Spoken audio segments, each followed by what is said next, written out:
Militer adalah kebanggaan negara sekaligus menjadi benteng pertahanan negara, sehingga setiap negara pasti memiliki pasukan militer yang siap sedia melindungi wilayahnya.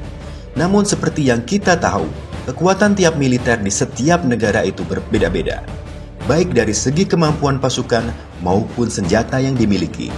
Dan jika kita berbicara mengenai militer Indonesia, tentu saja kekuatan tidak bisa dibandingkan dengan negara lain. Walaupun faktanya, tentara Indonesia bisa dibilang masih berusia muda bila dibanding dengan negara tetangga Malaysia atau Thailand. Meskipun demikian, mungkin kamu sudah banyak mendengar cerita tentang bagaimana negara lain memperlakukan tentara kita. Banyak yang memaparkan bahwa tentara kita yang berusia muda itu sangat disegani oleh negara lain yang notabene lebih kuat. Dan ternyata berikut adalah fakta dari militer Indonesia. Fakta nama TNI Indonesia. Mulanya hanya berupa satuan keamanan yang terpisah di setiap daerah. Ketika namanya masih BKR, Tentara Nasional Indonesia yang kita kenal sekarang ini awalnya cuma satuan keamanan khusus di setiap daerah, yang bertugas untuk melindungi keamanan masing-masing daerah. Kewajibannya belum mencakup nasional. Ketika awal-awal dibentuk, satuan keamanan tersebut bukan bernama TNI, awalnya bernama BKR atau Badan Kesatuan Rakyat.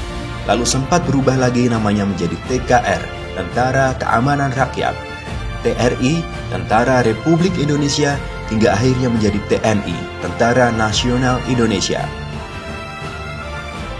Berhasil membereskan pemberontakan dalam negeri. Kita semua tentunya sudah tahu tentang munculnya pemberontakan daerah seperti Permesta, RMS, APRA, dan lain-lain.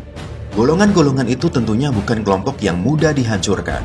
Namun dengan taktik dari prajurit nasional, gerakan pemisah tersebut berhasil dilibas. Hal semacam itu juga semakin meyakinkan masyarakat bahwa para pasukan tersebut pasti sudah dibekali pengetahuan menyusun strategi perang dengan cerdik sehingga akhirnya berhasil.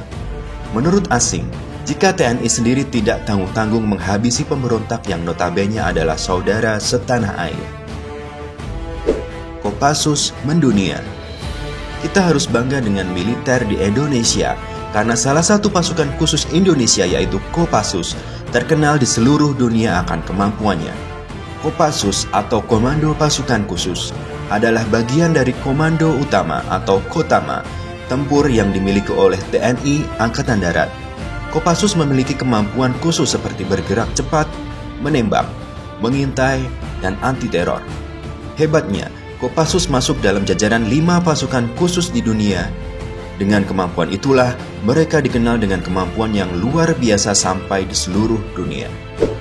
Latihan TNI.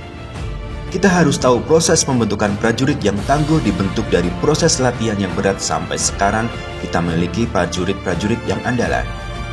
Latihan prajurit intai amfibi Angkatan Laut adalah melintasi Selat Sunda yang jaraknya sekitar 38 km. Sedangkan latihan TNI Kopassus Angkatan Darat adalah long march atau perjalanan jauh ratusan kilometer. Latihan-latihan pasukan peleton intai tempur Angkatan Laut adalah bernafas di dalam air selama 2 jam dan hanya dibekali dengan buluh bambu.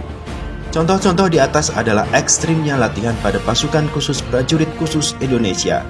Maka pantaslah pasukan khusus kita menjadi negara yang cukup disegani oleh negara-negara di luar negeri. Meski dalam proses latihan ada yang jatuh meninggal, itu sebagai resiko dalam menjadi prajurit TNI. TNI menjadi pasukan terkuat ke-15 seluruh dunia. Banyak yang tidak menduga bahwa kekuatan prajurit militer kita sangat kuat karena kita berpikir keterbatasan anggaran, tetapi faktanya kekuatan militer kita masuk ke dalam 20 besar kekuatan militer dunia, bahkan lebih baik dari Israel yang memiliki peralatan canggih.